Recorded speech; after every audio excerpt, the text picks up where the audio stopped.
Bueno, estamos ya en nuestra esperada mesa de análisis de los viernes, la mesa internacional, y como les dije, hoy hay un plus porque hoy tenemos 1, 2, 3, 4, 5 panelistas invitados porque la situación lo amerita. Está ya aquí con nosotros María Vergara. Bienvenida, María.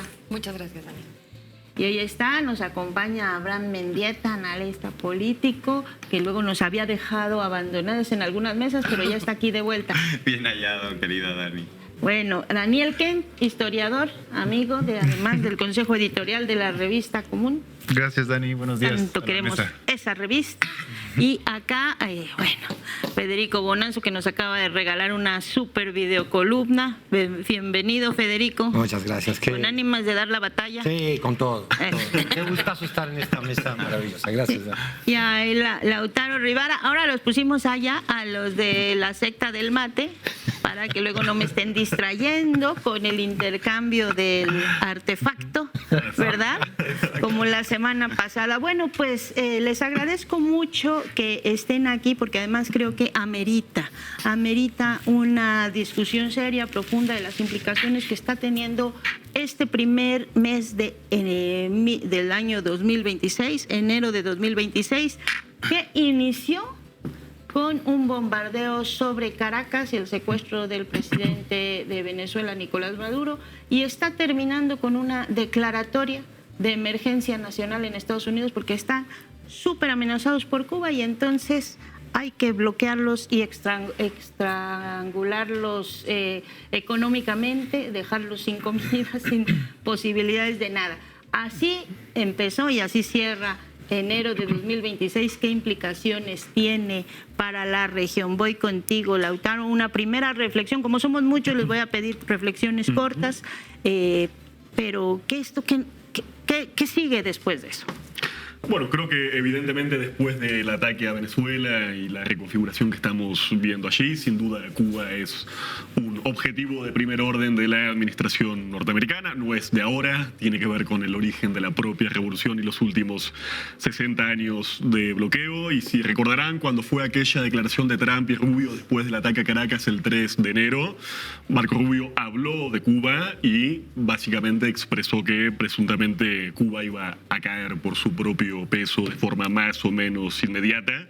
Entonces lo que vemos ahora es un estrechamiento del cerco no solamente regional, sino en este caso en torno a Cuba, un país que, como sabemos, es absolutamente vulnerable por su dependencia energética, algo que no es una característica específica de Cuba, ni tampoco del modelo socialista, sino que las islas, el Caribe insular, con la excepción de Trinidad y Tobago, dependen de la importación de hidrocarburos para poder abastecer su sistema eléctrico.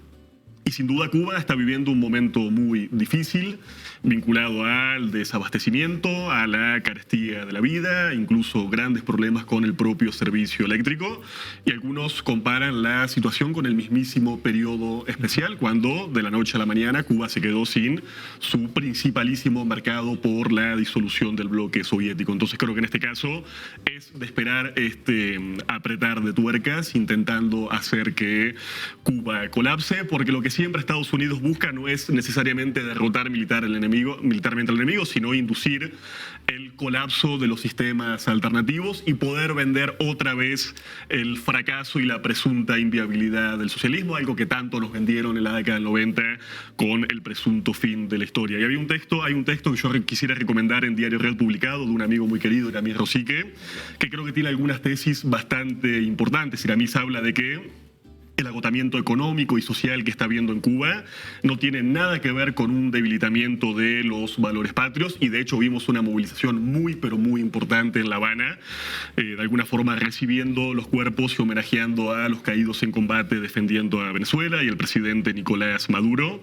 Y también dice Iramis, y coincido plenamente, que esta crisis de gestión de alguna forma es convertida en una batalla existencial por los Estados Unidos, lo cual de alguna forma refuerza el sentimiento patriótico del Estado cubano y de la población cubana. Entonces creo que no va a ser tan sencillo tumbar aquella isla, y de hecho no es la primera vez en los últimos escenarios que nos venden que Cuba está a punto de caer. Pero sin duda es un escenario para seguir analizando y mapeando con bastante atención.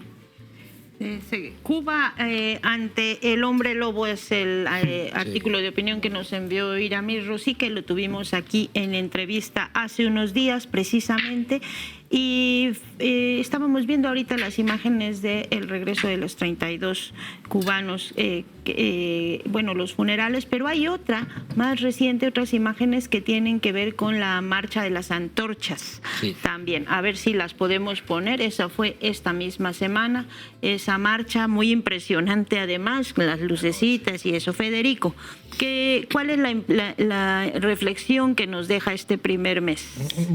Bueno, es un mes que parece que fue un año, ¿no? Que el 3 de enero parece que hubiera ocurrido hace un año, y hay una... No quiero llamarla normalización, porque por supuesto que hay marchas en Caracas y otras partes de Venezuela, y hay repudio y memoria fresquísima de lo que fue el secuestro de un presidente de un país soberano, y sigue habiendo reclamos por su regreso, pero a mi modo de ver hay una suerte de normalización o pretender un intento de normalizar este nuevo escenario latinoamericano en el que estamos viviendo, donde Marco Rubio se permite darse un speech como el que se mandó ayer, donde hace todo un recuento de lo que es el sometimiento de Venezuela a los intereses del trumpismo, ¿no? Investido, disfrazado de... esto se hace por el bien del pueblo venezolano, pero ahora sí, por el bien del pueblo venezolano va a haber acceso a medicina y recursos porque nos los van a comprar a nosotros. Se acaba el problema del petróleo porque van a dejar de venderle petróleo a China. Es decir, es todo un speech bueno, basado en falacias evidentes que siguen poniendo sobre nuestro continente una gran sombra. Y la pregunta es, ¿cuándo y cómo vamos a ponerle un alto al trumpismo? ¿De qué manera vamos a empezar a decir, hasta aquí llegamos? Y en ese sentido creo que es crucial cómo se van a desenvolver nuestras 4 islas progresistas en el continente. Hablo de Petro, de Lula, de Claudia y de Venezuela mismo, ante la nueva medida de Trump de ponerle aranceles a aquellos que quieran comerciar petróleo con Cuba. Entonces, ¿qué va a pasar ahí? Porque ese es un fiel de la balanza tremendo que va a medir cómo van a responder nuestros países y qué futuro nos espera. Si seguimos postergando, y yo insisto en esto ya de una manera que parece de una enorme necedad, pero seguiré insistiendo, y creo que hay voces mucho más calificadas que la mía que están en la misma línea de pensamiento, que cuanto más tiempo posterguemos una coordinación en bloque, en el bloque que podamos hoy, es verdad, en una situación donde la izquierda en el continente tiene una desventaja en la correlación de fuerzas con la derecha, pero un bloque que es indispensable, y en algún momento le tenemos que decir a Trump, ¿sabes qué? Esto no, esto ya no. O sea, no podemos seguir apelando a retóricas y malabares semánticos para seguir disfrazando a la hora de comunicarle a nuestros pueblos lo que realmente está sucediendo. En algún momento la no subordinación tiene que tener, a mi modo de ver, medidas mucho más concretas. Lo digo desde una mesa de análisis, entendiendo lo difícil que es conducir el Estado mexicano, el Estado colombiano, el Estado venezolano en estas circunstancias de agresión imperial. Ojo, pongo eso también. No quiero poner aquí el elemento de pesimismo que pondría Ingrid si estuviera aquí, por supuesto, pero ante esa pregunta y esto que dices de los cuatro islas, bueno, Petro se reúne el martes con Trump. Lula se reúne a la siguiente semana con Trump, Claudia habló con Trump y Delcy Rodríguez recibió a los enviados de la CIA. Entonces no se ve mucho más que bilateralidad, Daniel, en esta relación, reaccionando como pueden los gobiernos. ¿Alguna estrategia, ves plan B, algo que se esté pensando? No. Pero eres del grupo de los optimistas. No, bueno, me toca. Recuerda que en esta mesa hay tiempo para cerrar con optimismo. Bueno, están los pesimistas. Están los pesimistas, los ex-optimistas, como Lautaro, y tú eras de los que ponen yo creo que el más bien acento en lo. lo están yo creo que estamos viendo reacomodos importantes no en Latinoamérica, sino en otros lados. O sea, la Unión Europea ya está haciendo cosas importantísimas como el trato con el Mercosur, que ha tenido muchos problemas, ha causado problemas internos en la Unión Europea y parece que no está jalando muy bien, pero es una iniciativa clara de multilateralizar otra vez el comercio, las relaciones internacionales. Pero también se acaba de celebrar la firma de un tratado que llevaba más de 15 años preparándose entre la Unión Europea e India, que no me acuerdo los datos específicamente, pero en conjunto son una cosa así como una cuarta parte de la población mundial y de los mercados internacionales. Y eso nos habla ya de que la Unión Europea, que hasta hace poco parecía estar totalmente paralizada en su shock ante el ataque trumpista, está tomando medidas ya en el asunto en términos comerciales, geopolíticos y económicos. Y eso puede abrir la puerta para que otras regiones como América Latina también lo hagan. El problema es que la brutalización de las relaciones con la Unión Europea no tiene nada que ver con lo que está pasando en América Latina. Es decir, el secuestro de Maduro, la intervención directa en las elecciones de Argentina, el chantaje y la amenaza que se hace al gobierno mexicano, desarticulan en el plazo inmediato cualquier posibilidad de un trato así. Sin embargo, ya está clarísimo que en términos materiales, una cosa es lo que dicen ideológicamente los líderes de las derechas latinoamericanas y otra cosa es lo que la economía va a dictar. Y yo creo que en términos próximos, inmediatos, vamos a ver que la economía misma, las necesidades reales del comercio internacional, como están estructurados, van a empezar a generar unas condiciones distintas. Y eso va a ser importante para América del Sur en términos de la relación con China, y para México me parece que va a ser mucho más complicado que para cualquier otro país, porque no tenemos esa relación con China como lo tiene Brasil o Argentina o Perú o Chile. Entonces, dando todo este escenario, creo que no es tanto optimismo, no es tanto pesimismo, sino más bien una total apertura del horizonte internacional en el que a lo que nos enfrentamos ahorita, ¿no? Y siguiendo la pauta de la Unión Europea, tal vez América Latina pueda hacer algo así en términos comerciales, pero no sé en qué momento. Abraham, yo sé que tú vas a ser optimista porque además vienes de esta reunión de la Internacional Progresista, que por lo menos empezaron a plantear algunas preguntas sobre qué hacer en distintos países. Te pediría un poquito que nos cuentes rápidamente de qué se trató, pero además, ¿dónde ves posibilidades de empezar a hacer algún tipo de articulación más allá de la relación bilateral de cada país con Estados Unidos? Claro, yo coincido con Kate en que por primera vez estamos viendo movimientos globales a la rearticulación del mundo que quería imponer Trump. Coincido con el cono sur de la mesa en el muy cauto optimismo para la región, estando las cosas como están. Hay un agotamiento de las hegemonías que dieron forma al mundo en el siglo XX. Todos los agotamientos hegemónicos acaban en distintas formas de violencia, ya sean violencia política tan explícita como la que vimos con el bombardeo en Caracas, o violencia simbólica como la que se pone encima de la mesa en la región.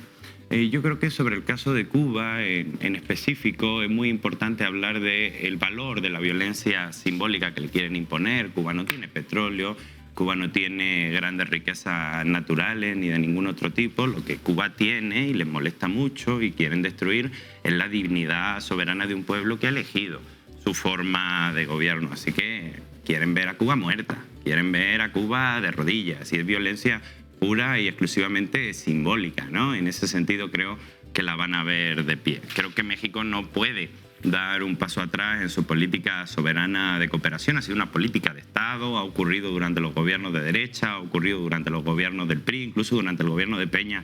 La principal cooperación fue la condonación de determinadas deudas que Cuba tenía con México. Creo que para negociar, yo no coincido en que nosotros lo tengamos un poco más difícil que otros países de la región en la negociación inmediata. Creo que México tiene herramientas muy concretas. A través del Tratado de Libre Comercio, México llena los anaqueles de los supermercados estadounidenses en un momento en el que la espiral inflacionaria le da mucho miedo al propio presidente Donald Trump, le da mucho miedo a la sociedad estadounidense. Lo decía el otro día en la última mesa que tuvimos, en un momento delicado para la economía familiar, donde un solo tomate en la isla de Manhattan te puede costar $9, el Tratado de Libre Comercio, la generación económica, la producción mexicana, hace que esa primera promesa de Donald Trump con la que llega a determinados hogares estadounidenses de que los precios no se vuelvan locos en productos básicos alimentarios, México es un garante de eso.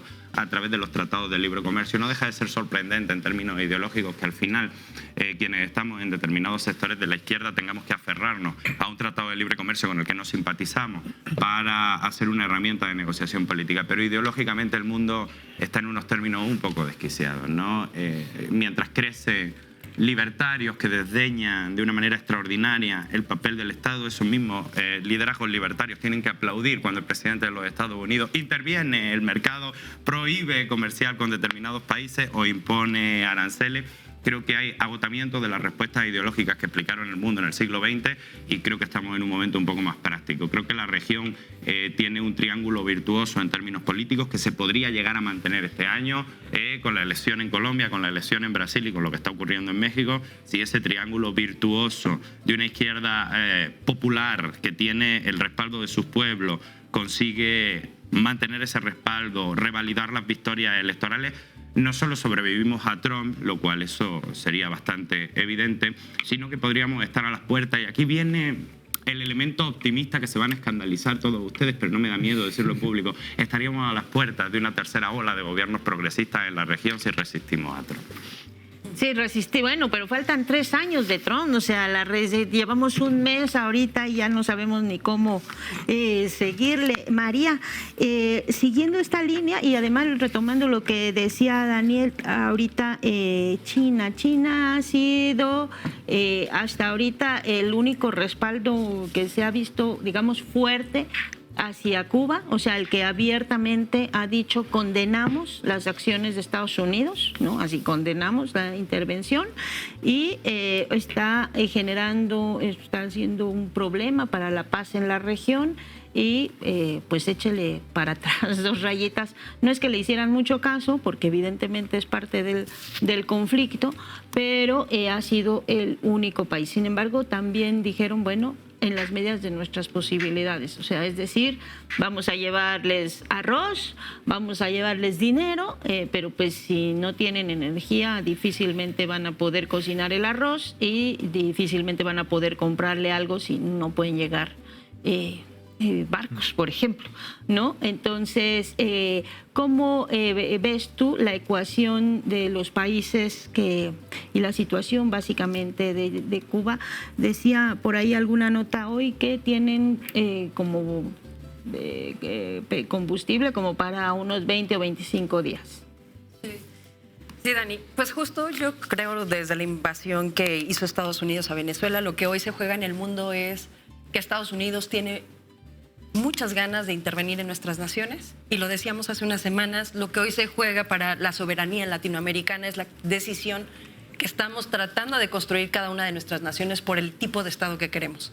Lo que sucedió en Venezuela nunca tuvo que ver con narcotráfico, nunca tuvo que ver con no solo narcotráfico, sino porque otra cosa la decían, por democracia, sino tuvo que ver con una reacción de los Estados Unidos de todo el tiempo construir aliados en la región. Ayer lo veíamos, no sé si lo vieron, pero cuando sale este Marco Rubio en esta comisión en el Senado, sale con una senadora Shaheen y Jim Risch, y sacan un mapa donde vienen todas las representaciones diplomáticas de China versus Estados Unidos. China tiene representaciones diplomáticas en casi todo el mundo. Estados Unidos tiene representaciones diplomáticas en muy pocos estados, sobre todo África, en América Latina, y eso tiene que ver con una forma de construir su propio Estado, que ha sido a través de intervenciones, esta doctrina de shock. También hubo algo muy revelador que dijo Marco Rubio, y fue que para ellos lo que hicieron en Venezuela fue una cuarentena naval. Lo que han hecho en Cuba, no lo dijo tal cual, pero dijo el bloqueo económico, los bloqueos económicos son una estrategia de guerra. Estados Unidos ha sostenido el bloqueo económico como una estrategia de guerra contra los cubanos.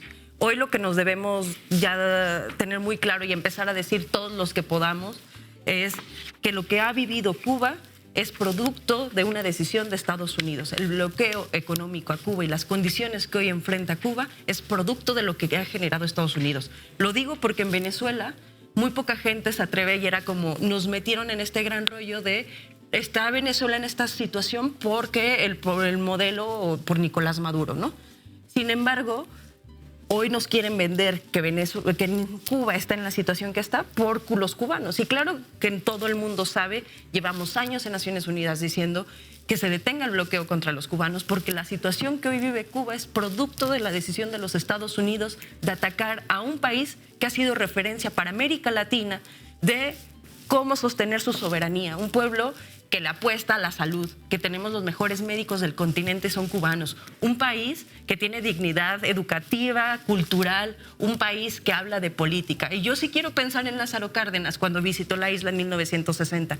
Un presidente mexicano que abiertamente dijo que apoyaba Cuba por la soberanía de América Latina. Y hoy extraño en el continente, Dani, a presidentes que no le tengan miedo. O sea, claramente lo que estamos viendo con los presidentes de América Latina es un miedo. Claro, están loquísimos los Estados Unidos, ya vimos la fuerza y la violencia infinita que pueden aplicar en todo el continente, pero sí extraño a un presidente que pueda decir: tenemos la decisión soberana, cada una de nuestras naciones, de decidir cuál es el futuro político y qué queremos. Tanto desdeñan a nuestros migrantes, tanto desdeñan la forma en la que nos vemos, nuestro color de piel, nuestra cultura y tradiciones, y no nos dejan decidir qué modelo político debemos de implementar en cada uno de nuestros países. Y nuestros presidentes, lo entiendo y lo decía bien Federico, es muy fácil decirlo desde una mesa de análisis. Yo no quisiera estar en muchos de los zapatos de nuestros presidentes, pero yo creo que ya toca de la sociedad de ir empujando, de recuperar la dignidad latinoamericana, porque no puede ser que haya un atropello ante dos naciones que son Venezuela y Cuba y que han dado un buen ejemplo. Y yo lo venía diciendo en distintas mesas de análisis: Venezuela es un buen ejemplo de buen gobierno. Vean el modelo comunal. Tenemos ministros campesinos, tenemos ministras jóvenes campesinas andinas. Tenemos el ejemplo de que la base popular puede gobernar y gobierna muy bien. El problema es que si tenemos una contracampaña mediática, que es lo que hacen mucho en México, en Colombia, de los grandes medios hegemónicos diciendo que lo hacemos mal, pues claro, nuestras sociedades se la creen cuando eso en la realidad material no tiene ninguna base. Hemos estado gobernando bien y lo hacemos muy, muy bien. Sin embargo, la campaña mediática de los Estados Unidos es deslegitimar nuestras formas de construir Estado en América Latina. Hoy veíamos las portadas, ayer, decíamos, no hay referencias, pero ni de cerca al paro nacional en Estados Unidos, pero no hay ni una que diga que hay un paro, que están en crisis, ni por supuesto. Y de Cuba, bueno, creo que era la jornada, creo que los medios económicos, o por motivos obvios, lo que tiene que ver con economía les interesa. Y Excelsior, ¿qué tenía, Arturo? ¿Te acuerdas? Era alguna noticia, a ver si me pueden poner la portada de Excelsior, y la de hoy y la de ayer, que era buenísima porque hablaba de no sé quién. Esta es la de hoy, el héroe del apocalipsis. O sea, esas son las prioridades de lo que estamos viendo. Por supuesto, a ver si tenemos ahí la parte, la de TV Azteca, que es una joya también, porque por supuesto se refiere al pago de Salinas Pliego, pero pues lo que dice es que es casi un héroe ya pagando. Grupo Salinas finaliza 20 años de controversias. O sea, Grupo Salinas lo finaliza, fíjense nada más. Esto es una verdadera maravilla. Ellos ya decidieron terminarlo y muy bien, ya no quieren pelearse con el gobierno. Bueno, todo esto para decir, hay un elemento claro. Yo preguntaba por qué no hay marchas apoyando a lo que están haciendo en Estados Unidos, por qué no estamos saliendo también a decir algo de Cuba en la sociedad, sino los gobiernos. Y una buena respuesta la encontramos en la revisión de las portadas de todos los días, Arturo y yo. Pero, bueno, les quiero preguntar de eso, o sea, ¿cuáles son los factores o qué nos hace falta en nuestras sociedades para empezar a articularnos independientemente de lo que puedan hacer los gobiernos, que evidentemente tienen pues serias limitaciones en la relación con Estados Unidos? Federico, voy contigo porque tú, pues para empezar así, luego así, luego así, luego así.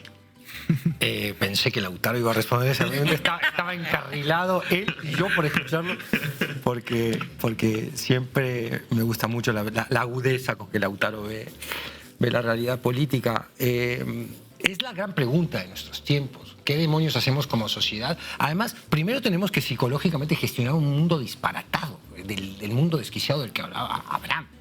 O sea, estamos haciendo acuerdos comerciales con una potencia que secuestró antes de que acabe un mes a un presidente soberano. Estamos haciendo acuerdos comerciales mientras sigue el genocidio en Palestina.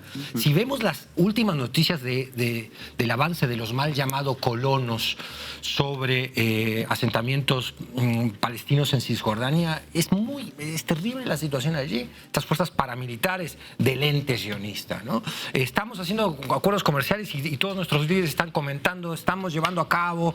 Hablé con Trump y la verdad es que fue en términos muy cordiales, lo dijo Delcy Rodríguez, en un marco de cordialidad. Digo, obligada por las circunstancias, pero también eso manda un mensaje a las bases, al pueblo, a la militancia. ¿Qué mensaje están mandando nuestros líderes?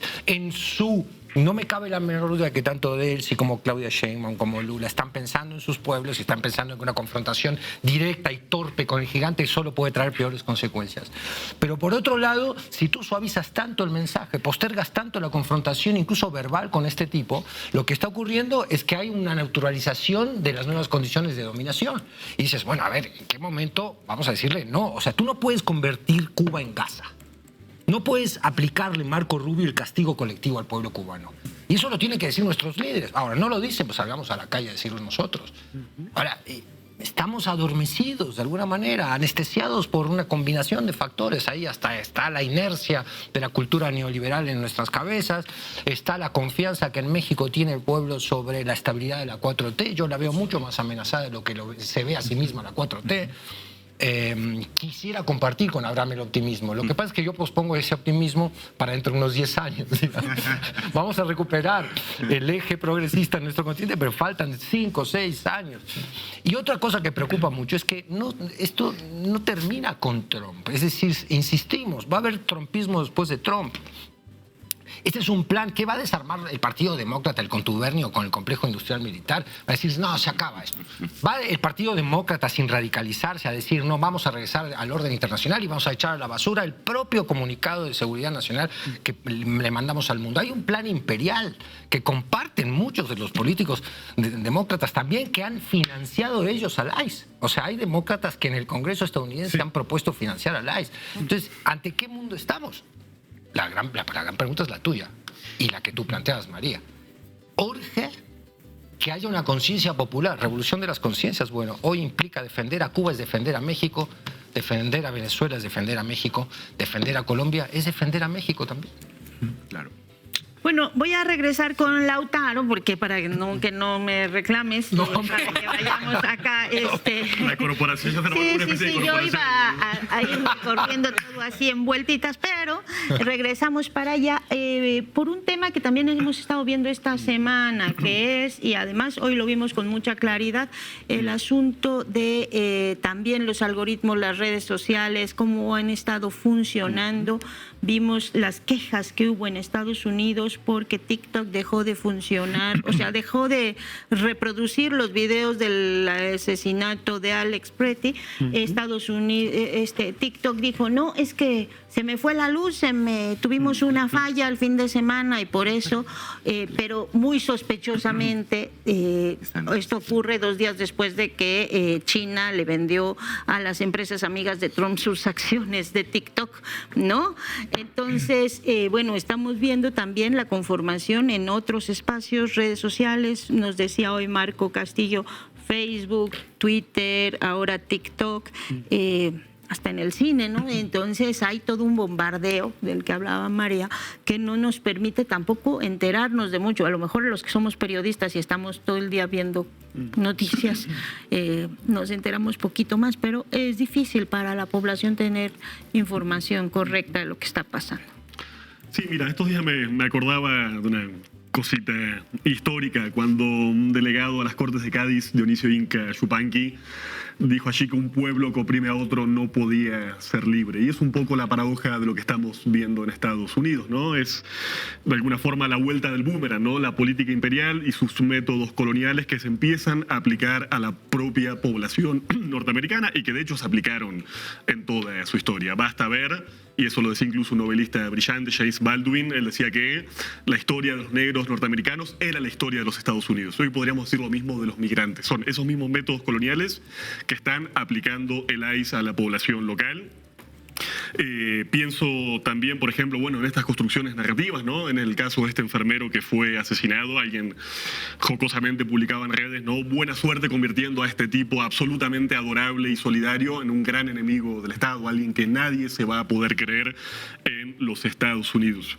Y también me quedé con otra cosita que circuló en la semana, una comunicadora norteamericana, no recuerdo realmente el nombre para poder citarla, que ella hacía una reflexión muy interesante. Decía que la comparación del ICE con la Gestapo de alguna forma ponía el problema por fuera de la propia historia de los Estados Unidos, ¿no? En el ejemplo del nazismo.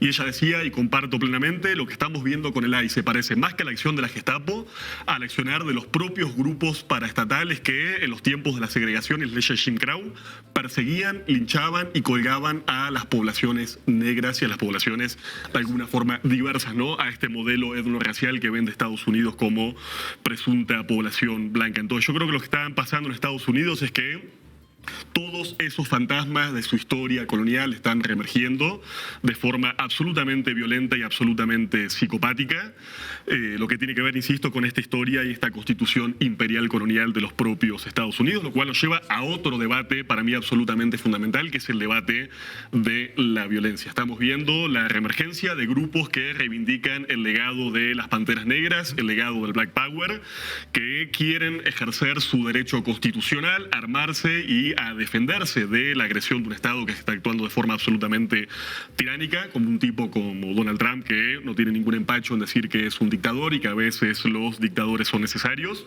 E insisto que eso coloca para nosotros y nosotras el debate de la violencia. ¿Tiene un pueblo el derecho a rebelarse y defenderse de sus autoridades ilegítimas? ¿Y con qué métodos esta población puede defenderse? Lo digo un poco porque nosotros los que estamos aquí nos dedicamos a la batalla de ideas, nuestras armas son las armas de la razón, pero el sistema que estamos viendo no es un sistema de ideas y principios, es un sistema de fuerza que en todo caso se lubrica utilizando determinadas ideas y principios que están hoy absolutamente en crisis. Yo creo que no hay nada más parecido a un fascista que un racista nostálgico, e insisto, lo que estamos viendo en Estados Unidos es un proceso de fascistización que yo creo que puede terminar de quebrar una sociedad ya absolutamente fracturada. Daniel, tú querías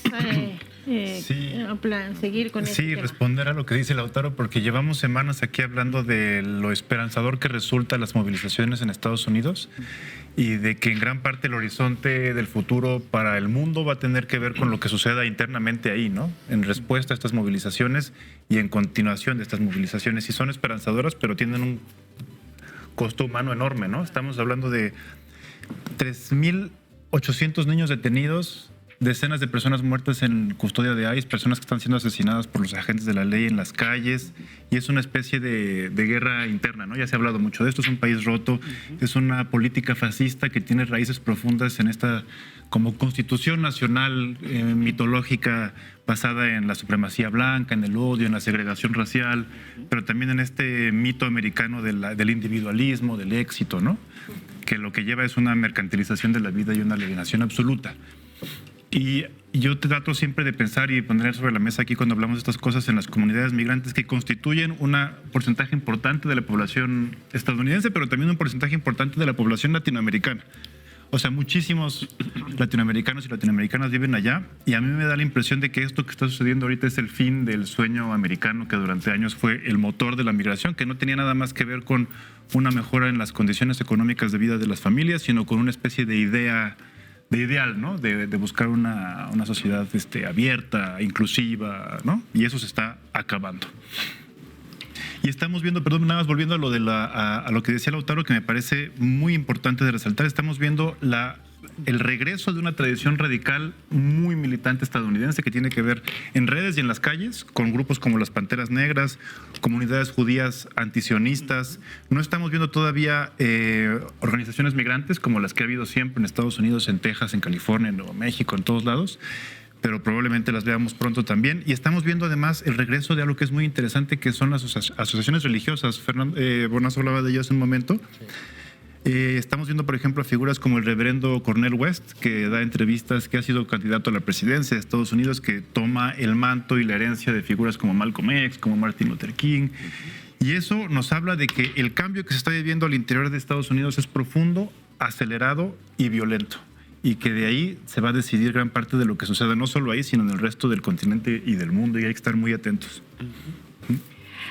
Sí, justamente esto que estás diciendo, son más de 3.800 personas detenidas. Niños. Niños. Niños, sí. Hay 8 personas, eso es lo que quería decir, que han sido asesinadas o han muerto.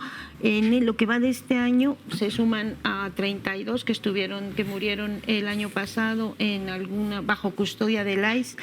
Y están los casos de separación familiar, el de este niño Liam de 5 años que todos vimos y que además nos enseñaba Arturo, a ver si nos pueden poner la imagen de dónde mandarnos a hacer las gorritas para las protestas, que es una de las cosas que están diciendo, pongámonos todas las gorritas para salir a protestar con la gorrita que usaba el niño.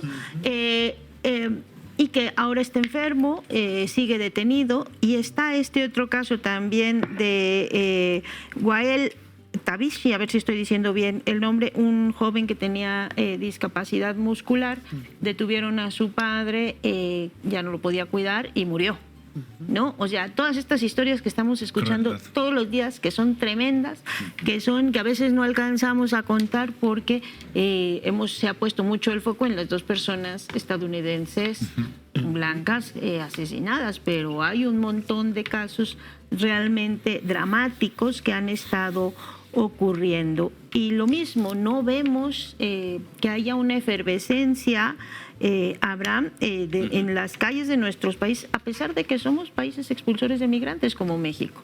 Sí, yo no me bajo del pilar analítico de que todo lo que explica el horror que estamos viviendo es el agotamiento.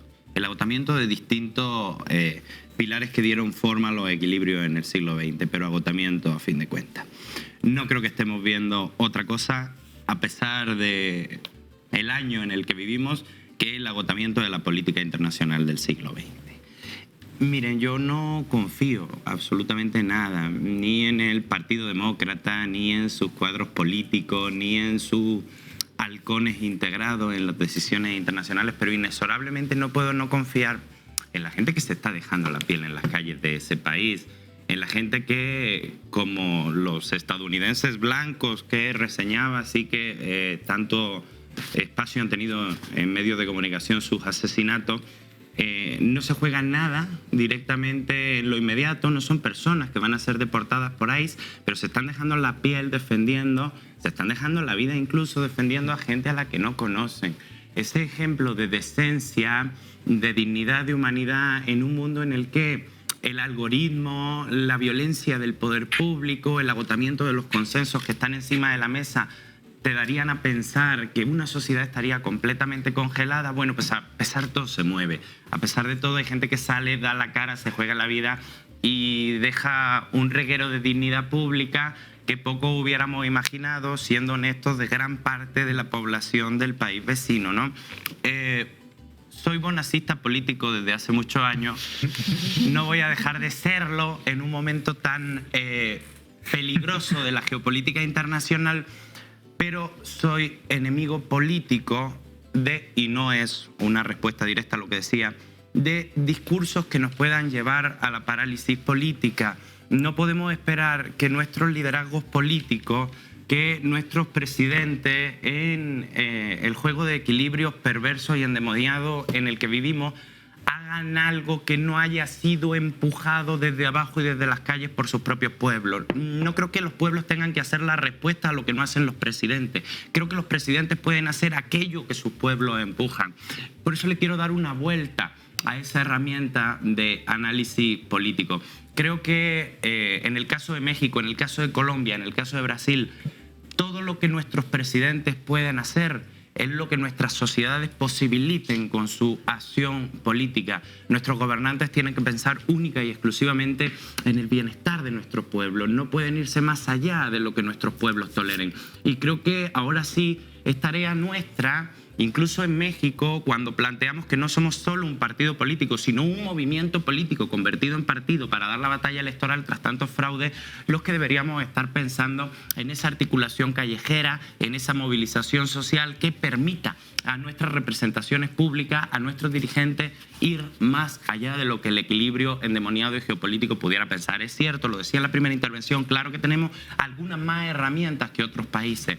El Tratado de Libre Comercio nos permite llenar los anaqueles de los supermercados estadounidenses en un momento en el que les da mucho miedo a la inflación. De acuerdo, tenemos herramientas de negociación que a lo mejor Colombia no tiene, pero no estoy seguro de que le hayamos dado a nuestro gobierno las herramientas políticas para que nuestro gobierno vaya un poquito más allá en determinados confrontamientos públicos, verbales o incluso de palabras con lo que está ocurriendo en la región. Creo que la postura ha sido digna, no nos vamos a alejar de la cooperación con Cuba como política de Estado. ¿De qué manera se traduce eso en la práctica, en este equilibrio endemoniado? Hasta donde podamos, no lo sé. Yo creo que eso no depende única y exclusivamente de la voluntad de la presidenta. Creo que hay un pueblo detrás que tiene que ser el que posibilite o no posibilite. Eso me preocupa. Y ahora el tema, paso a tu preocupación, Amalia. A ver. Gobernamos bien. Es importante que los gobiernos progresistas gobiernen bien, pero de poco sirve gobernar bien si no tiene gobernabilidad política. Creo que la cuarta transformación, hasta el momento, estos 7 años, ha tenido bastante gobernabilidad política y eso también nos permite un marco de actuación más amplio en lo nacional. Solo eso. Ahora, paso tu preocupación a María en el sentido de quiénes tendrían que estar empujando: partidos políticos, sociedad civil organizada, yo con mis vecinos, los medios. O sea, en este sentido, digamos, yo sí creo que hay mucha preocupación en muchas personas.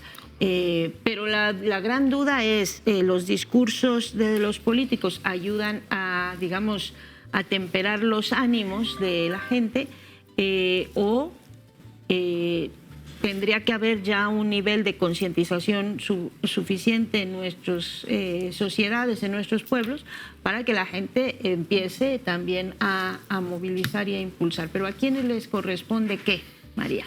Mira, Dani, yo lo que creo, y lo veo porque creo en las bases materiales, siempre insisto en eso, ahí discrepo un poco de Abraham, sobre todo en la defensa de Venezuela en las últimas semanas. Quien salió a la gran movilización de 10,000 personas fue la Coordinadora Mexicana de Solidaridad con Venezuela.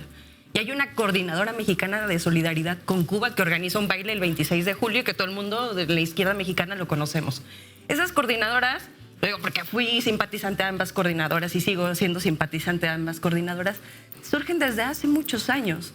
Y es gente de las organizaciones sociales que trata de empujar hacia la agenda que el Estado mexicano ha ignorado. O sea, lo veíamos el jueves mismo. Enrique Peña Nieto, imagínense, firmó un acuerdo de paz para la América Latina y el Caribe en la CELAC hace 12 años. 12 años. El pueblo venezolano sale en esta reunión por la CELAC a recordar quién firmó eso. ¿Por qué? Porque lo que hoy tocaría para nuestros presidentes, y creo que no queda claro esta lógica, Fede, es que nuestros presidentes sí están gobernando bajo temor y que no la militancia tendríamos que estar también. O sea, yo entiendo, yo no soy la presidenta de México, por supuesto que yo no quisiera ser la primera mujer presidenta en el que Estados Unidos, con esta gran violencia infinita que tiene hacia América Latina, tenga una intervención hacia el país. Pero, porque lo que quedaría en la historia para lo que se logró con Claudia Sheinbaum sería terrible. Yo no lo quiero tampoco, pero lo que es un hecho es que sí es cierto que Estados Unidos ha estado presionando en toda la región y que quienes han sostenido la gran defensa política han sido los movimientos sociales. Yo estuve en la Internacional Antifascista y quienes sostienen todas estas confrontaciones contra gobiernos que no dicen nada somos los movimientos sociales, los movimientos que defienden a los campesinos. En México tendríamos que empezar a recordar, y ahí yo tengo esa gran crítica con los compañeros del partido, es cómo nos organizamos cuando fue el EZLN. Perdón, pero los compañeros del EZLN hicieron un conciencia, se hacen cada año acuerdos. Podemos tener las críticas, lo que queramos del EZLN, pero es un movimiento que nos dio estructura para un norte político, un horizonte político en México.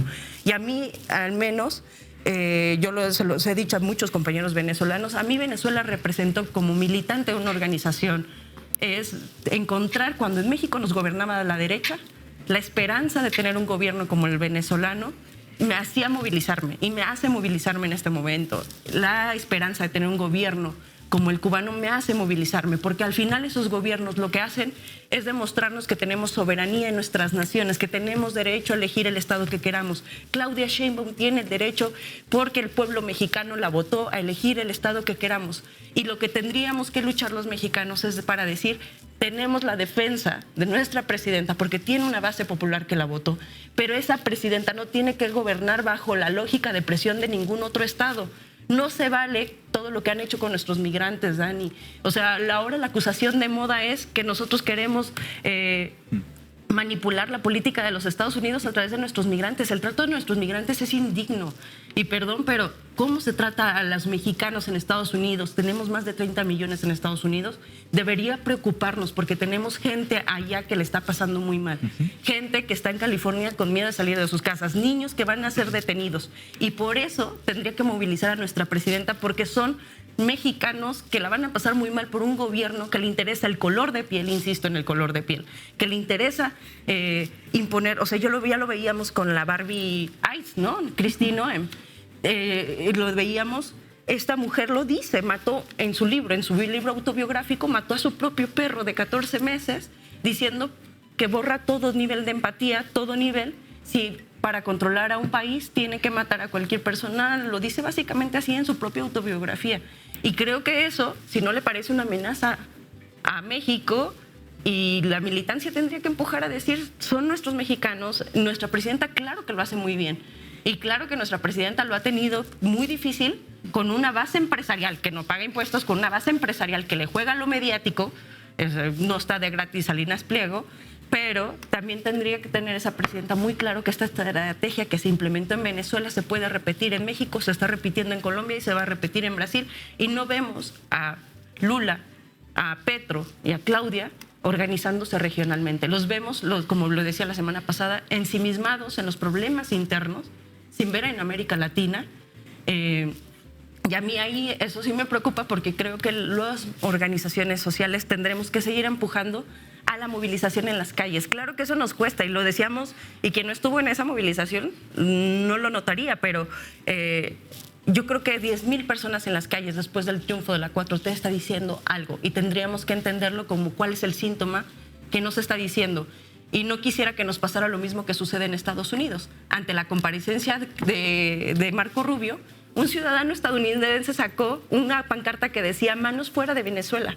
Ese ciudadano, y lo decían dentro de la comparecencia, va a irse detenido y no va a poder volver a entrar a esas comparecencias de 1 a 3 años. El pueblo estadounidense también está sacando síntomas de que su gobierno no está escuchando a la base popular para la abolición del ICE, para que no se meta en Venezuela, para que deje Latinoamérica en paz. No estamos escuchando, y yo no quiero que México, y yo lo pensaba muy bien, cuando veía las imágenes de cómo están reprimiendo los de ICE en Minnesota, yo recordaba Oaxaca, las imágenes con Enrique Peña Nieto en Oaxaca. Eso es lo que los gobiernos de derecha implementan en nuestras naciones. Ese miedo es el que construyen en cada uno de nuestros países. Y no quisiera que México se le olvidara, que deje de escuchar los mensajes que el pueblo está dando como señales. El pueblo no se equivoca, y yo ahí sí creo en las palabras de Andrés Manuel. Hay que seguir lo que el pueblo está pidiendo. Y el pueblo en este momento creo que tenemos que salir a empujar a no podemos seguir en la lógica de un Estado interviniendo en América Latina y que nos haga gobernar con miedo cada uno de nuestros países. Pregunto si perdimos la agenda, la brújula en las izquierdas de América Latina, y lo pregunto por esto. Y ayer hacíamos el recuento, teníamos a Milei bailando no sé qué, mientras la Patagonia se quema y mientras llegan los aviones de la Fuerza Aérea al Ushuaia, que ya va a ofrecer para entrar a la membresía esta de la Junta de la Paz. Teníamos a Caste junta con los amigos de Lautaro ahí en gira ahí en Dominicana, en El Salvador, pura gente que Lautaro conoce muy bien, pues acordando, viendo cómo le va a hacer para llevarse la barda esta que tiene Luis Abinader, ¿se llama? ¿Abinader? ¿Cómo se llama tu? Abinader, ya le estoy cambiando el apellido al presidente de Dominicana. Bueno, su barda, a ver, que tiene también una política muy brutal hacia los haitianos, cómo se la lleva hacia Chile también, y luego cómo le copia a Bukele sus cárceles. Vemos a Noboa, aquí lo tuvimos hace un par de días, aquí en la imagen de Titerito, diciendo: le pongo aranceles 900% a Colombia, y estoy también viendo cómo le abro el camino también a Estados Unidos para que por aquí pase a molestar a los colombianos. En general estamos viendo cómo se articulan las derechas en Derecha Fest o en lo que sea. Y yo me preguntaba ayer en el editorial, bueno, ¿y las izquierdas? O sea, el Foro Social Mundial, ¿qué pasó? El ALBA nos quedó como en conmemoración de los 20 años.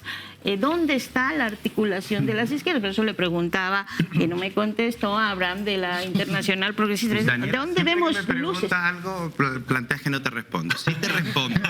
Sí te respondo. Tuvimos un encuentro de 2 días fantástico, pero de un encuentro de 2 días puede salir poco más que una declaratoria. Bueno ánimo, buen acompañamiento de la Cancillería colombiana.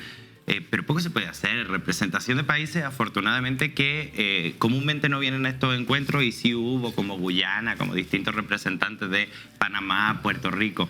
Pero realmente es una declaración política y de intenciones. Hay poco margen en ese tipo de encuentros. Y eso es lo que me pregunto, porque no tenemos, digo, en Brasil un partido grande, más grande que el de México, ahorita el Morena con sus 10 millones de afiliados. O sea, no hay estructuras en nuestras izquierdas para empezar a movilizar y a impulsar algo que apoye a los presidentes, o perdimos la brújula instalándonos también en buena parte de los movimientos sociales en los gobiernos. Es una pregunta provocadora, ya lo sé, pero necesitamos buscar respuestas. Entonces, Lautaro.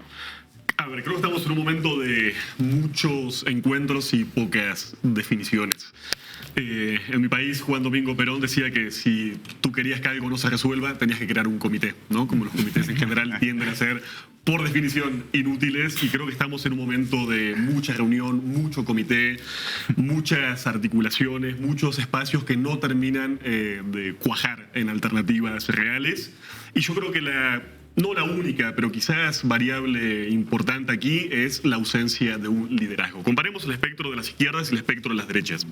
No es que la derecha sea hoy más homogénea que nuestro campo. Lo hemos dicho acá. El modelo estatal de Nayib Bukele en El Salvador, con el que tiene Abinader en Dominicana, la Argentina de Milei y el Ecuador Noboa, no tienen nada que ver entre sí. ¿Qué tienen en común? Un liderazgo. Claro, un liderazgo al que son absolutamente vasallos y que tiene que ver con una potencia imperial como los Estados Unidos, que les manda a través de la Casa Blanca o de articulaciones intermedias como el caso de la CEPAC. Pero tienen indudablemente un liderazgo en el que se referencian de forma mancomunada. La izquierda hoy atraviesa un periodo de vacancia en esos liderazgos. Lo tuvimos durante muchísimas décadas con Fidel Castro, lo tuvimos a comienzos de siglo con Hugo Chávez. Y hoy, si no tenemos liderazgos, es porque los líderes potenciales de América Latina no lo quieren ejercer. Y con esto sé que me voy a pelear con un montón de gente. Hay liderazgos nacionales, hay procesos endógenos absolutamente interesantes, pero hoy nadie quiere asumir o tiene la capacidad de asumir la conducción de un bloque regional, como sí lo estamos viendo en el caso de África con la Asociación de Estados del Sahel, o como lo estamos viendo en Medio Oriente con los nuevos acuerdos que está habiendo entre diferentes potencias intermedias. Cada uno está, de alguna forma, apagando su propio incendio. Obviamente, lo decía María hace un rato, evitando que este chantaje armado se pueda consumar o derivar en nuevas agresiones, pero la realidad es que los bloques están languideciendo porque nadie los está conduciendo. El aparataje, la estructura, los estatutos están, pero son absolutamente letra muerta sin conducción política. Y yo creo que eso nos lleva a un debate, y se lo quería plantear a Abraham, en todo caso después lo seguimos en los chilaquiles de más tarde, que es esta idea de las olas. Yo creo que no hay olas. Estamos en un momento de absoluta inestabilidad.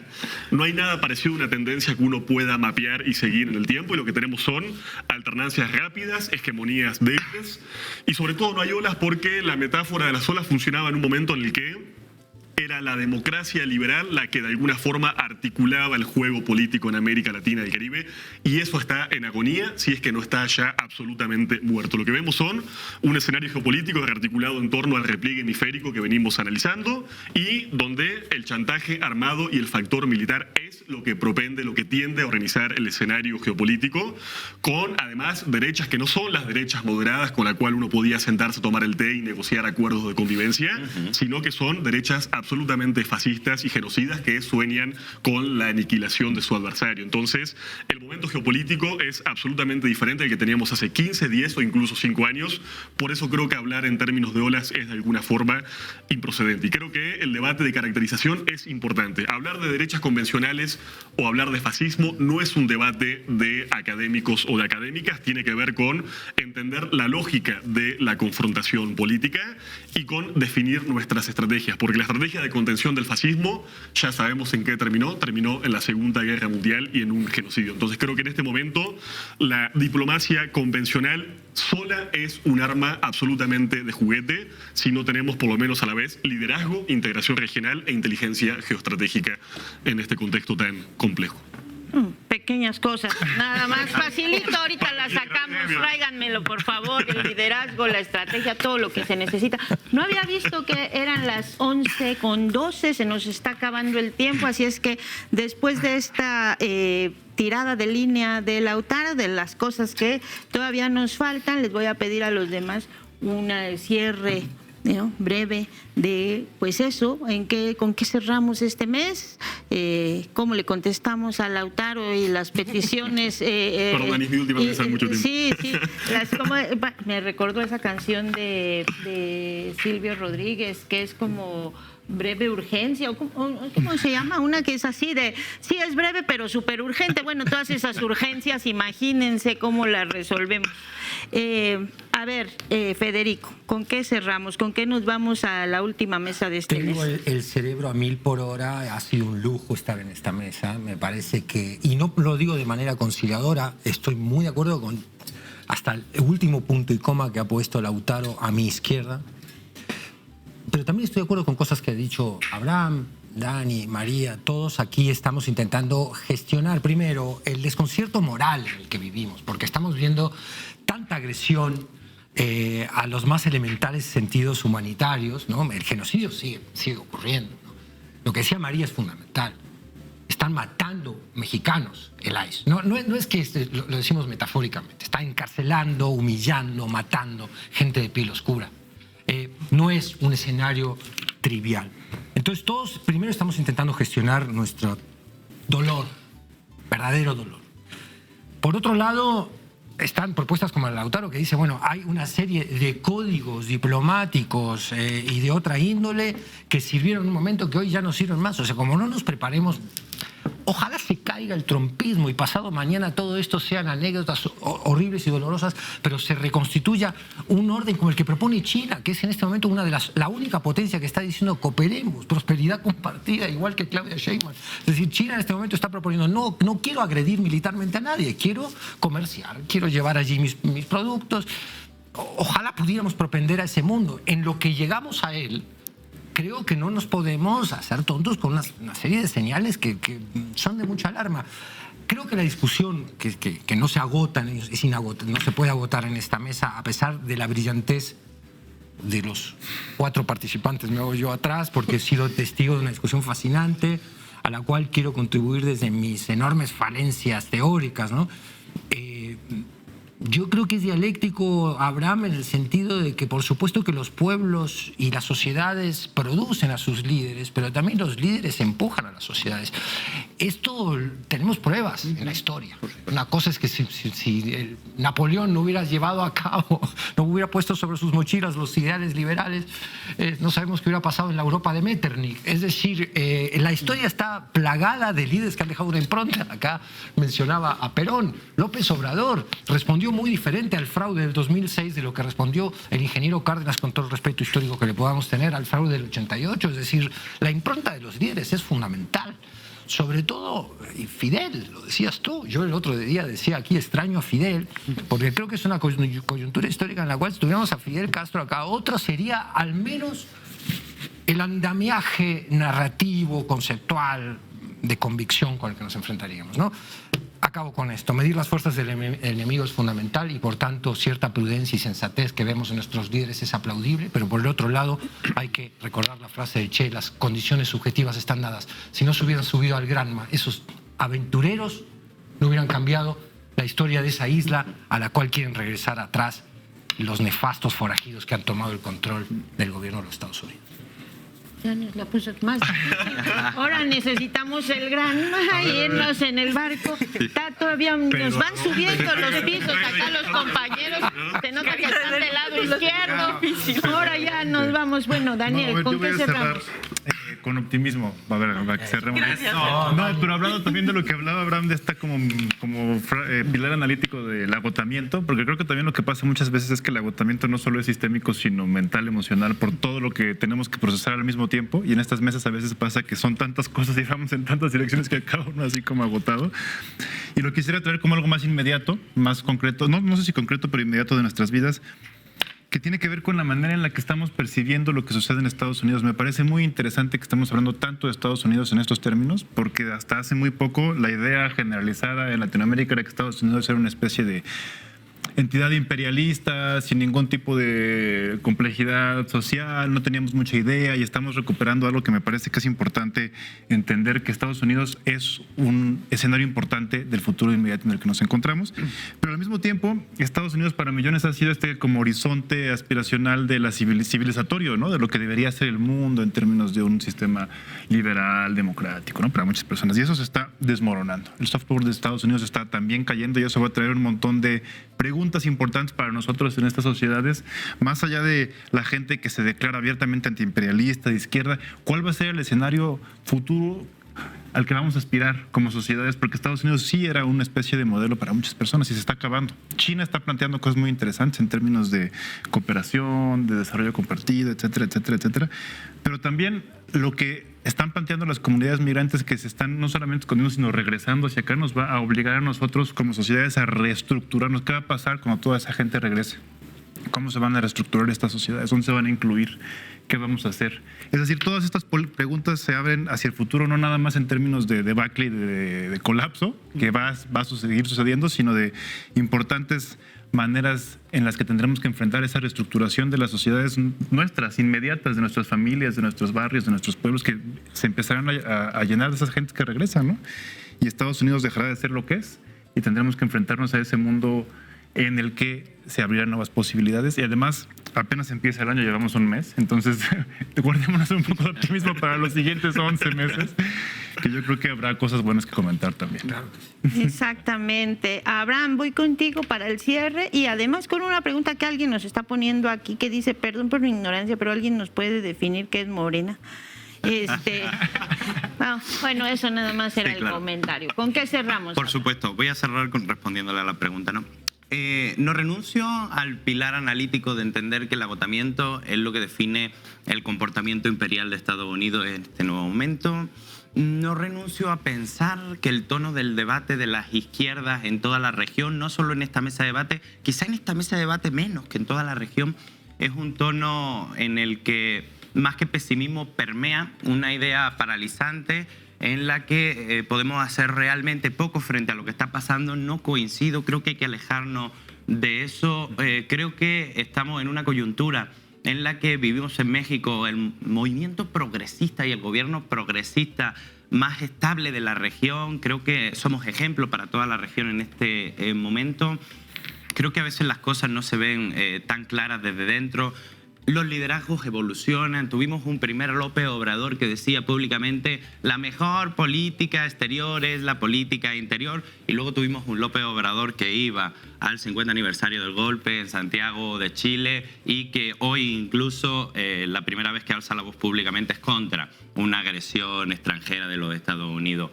Los liderazgos evolucionan con su pueblo, es dialéctico, es simbiótico. No renunciemos al papel que tenemos como movimiento, gobierno, sociedad más exitosa en términos progresistas que hay ahorita encima de la mesa. Creo que el concepto de ola nos sirve para entender ciertas cosas y sin lugar a dudas México fue el gran ausente de la primera ola de gobierno progresista. Venga lo que venga, en el post-Trump es con México. Somos el ejemplo progresista para toda la región. Tuve la fortuna de acompañar, como decía María, la marcha en defensa de Venezuela. He visto luces, me sorprendió 10.000 personas en las calles de este país reivindicando la soberanía nacional, cuando hay gente que en lo inmediato podía pensar que tiene problemas más inmediatos. No, el pueblo mexicano es perfectamente consciente de lo que la amenaza a la soberanía representa. Hay un 90%, según algunas encuestas, de contra total a la idea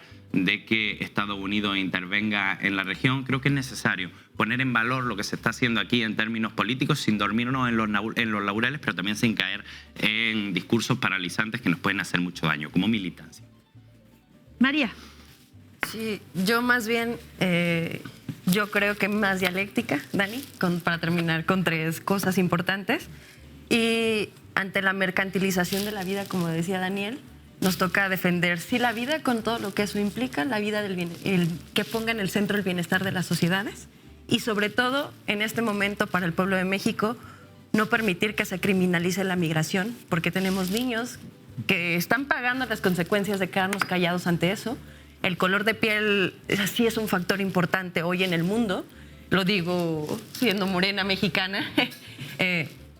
Hoy lo que toca en el mundo a los compañeros mexicanos es movilizarnos y defender la vida, defender un mundo mejor y defender que podemos construir sociedades mejores para que la gente esté mejor. Esa es la apuesta y, por supuesto, lucha, que siempre a los que creemos o en otro mundo posible nos tocará luchar desde donde podamos, defendiendo lo que creemos que es justo para cualquier región del planeta.